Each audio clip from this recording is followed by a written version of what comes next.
प्रेम से बोलिए जय माता दी। भक्तों, आज आप रसपान करेंगे माँ वैष्णो देवी की पावन कथा। हे वैष्णो माता, आपकी इस पावन कथा को कहने वाले और श्रद्धा भाव से सुनने वाले भक्तों पर अपनी कृपा दृष्टि सदा सर्वदा बनाए रखे। प्रेम से बोलिए वैष्णो माता की जय। भक्तों, वैष्णो देवी ने अपने परम भक्त पंडित श्रीधर की भक्ति से प्रसन्न होकर उसकी लाज बचाई।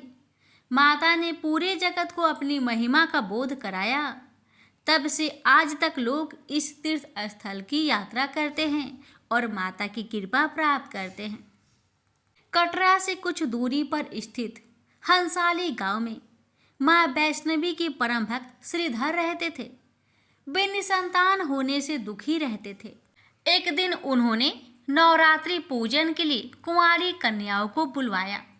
माँ वैष्णो कन्या के भेष में उन्हीं के बीच आ बैठी।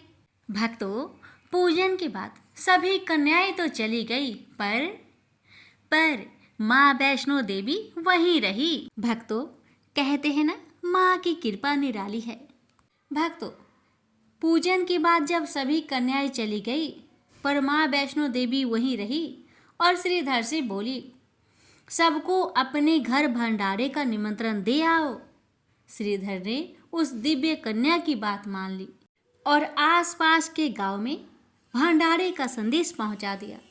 वहां से लौटकर आते समय गुरु गोरखनाथ व उनके शिष्य बाबा भैरवनाथ जी के साथ उनके दूसरे शिष्यों को भी भोजन का निमंत्रण दिया। भोजन का निमंत्रण पाकर सभी गांववासी अचंभित थे कि वह कौन सी कन्या है जो इतने सारे लोगों को भोजन करवाना चाहती है। इसके बाद श्रीधर के घर में अनेक गांववासी आकर भोजन के लिए जमा हुए। तब कन्या रूपी माँ वैष्णो देवी ने एक विचित्र पात्र से सभी को भोजन परोसना शुरू किया। भोजन परोसते हुए जब वह कन्या भैरवनाथ के पास गई, तब उसने कहा, मैं तो खीर पूरी की जगह मांस खाऊंगा और मदिरापान करूंगा। तब कन्या रूपी माँ ने उसे समझाया कि यह ब्राह्मण के यहाँ भोजन है, इसमें मांसाहार नहीं किया जाता। किंतु भैरवनाथ ने जानबूझकर अपनी बात पर अड़ा रहा। जब भैरवनाथ ने उस कन्या को पकड़ना चाहा, तब माँ ने उसके कपट को जान लिया।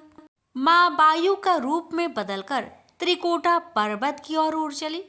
भैरवनाथ भी उनके पीछे गया। माना जाता है कि माँ की रक्षा के लिए पवन पुत्र हनुमान भी थे। हनुमान जी को प्यास लगने पर माता ने उनके आग्रह पर धनुष से पहाड़ पर बाण चलाकर एक जलधारा निकाली और उस जल में अपने केश धोए। आज यह पवित्र जलधारा बाण गंगा के नाम से जानी जाती है। इसके पवित्र जल को पीने या इसमें स्नान करने से श्रद्धालुओं की सारी थकावट और तकलीफें दूर हो जाती है। इस दौरान माता ने एक गुफा में प्रवेश कर 9 माह तक तपस्या की। भैरवनाथ भी उनके पीछे वहां तक आ गया। तब एक साधु ने भैरवनाथ से कहा कि तू जिसे कन्या समझ रहा है वह आदि शक्ति जगदम्बा है, इसलिए उस महाशक्ति का पीछा छोड़ दे। भैरवनाथ ने साधु की बात नहीं मानी। तब माता गुफा की दूसरी ओर से मार्ग बनाकर बाहर निकल आई।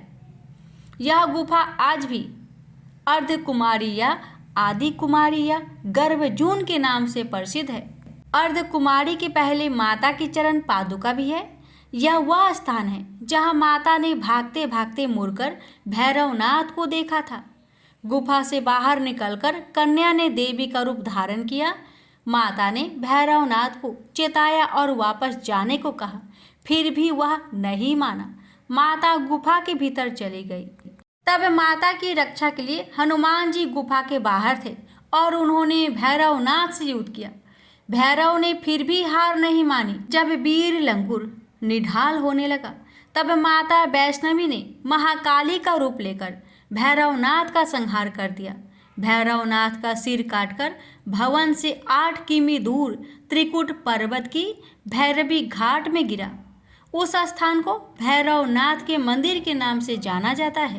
भक्तों, जिस स्थान पर माँ वैष्णो देवी ने हठी भैरवनाथ का वध किया था, वह स्थान पवित्र गुफा अथवा भवन के नाम से प्रसिद्ध है।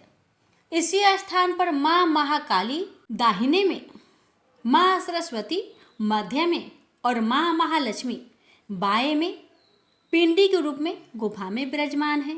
इन तीनों के सम्मिलित रूप को ही माँ वैष्णो देवी का रूप कहा जाता है। कहा जाता है कि अपने वध के बाद भैरवनाथ को अपनी भूल का पश्चाताप हुआ और उसने माँ से क्षमादान के भीख मांगी। माता वैष्णो देवी जानती थी कि उन पर हमला करने के पीछे भैरव की प्रमुख मंशा मोक्ष प्राप्त करने की थी। उन्होंने न केवल भैरव को पूर्ण जन्म के चक्र से मुक्ति प्रदान की, बल्कि उसे वरदान देते हुए कहा कि मेरे दर्शन तब तक पूरे नहीं माने जाएंगे जब तक कोई भक्त मेरे बाद तुम्हारे दर्शन नहीं करेगा। उसी मान्यता के अनुसार आज भी भक्त माता वैष्णो देवी के दर्शन के बाद करीब 2.25 किलोमीटर की खड़ी चढ़ाई करके भैरवनाथ के दर्शन करने जाते हैं। इस बीच वैष्णो देवी ने 3 पिंड सिर सहित एक चट्टान का आकार ग्रहण किया और सदा के लिए ध्यान मग्न हो गई। इस बीच पंडित श्रीधर आधीर हो गए। वे त्रिकुटा पर्वत की ओर उसी रास्ते आगे बढ़े जो उन्होंने सपने में देखा था।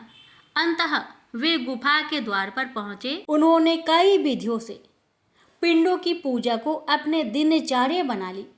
देवी उनकी पूजा से प्रसन्न हुई। वे उनके सामने प्रकट हुई और उन्हें आशीर्वाद दिया। तब से श्रीधर और उनके वंशज देवी माँ वैष्णो देवी की पूजा करते आ रहे हैं। आज भी 12 मास वैष्णो देवी के दरबार में भक्तों का तांता लगा रहता है। सच्चे मन से याद करने पर माता सबका बेड़ा पार लगाती है। प्रेम से बोली वैष्णो माता की जय।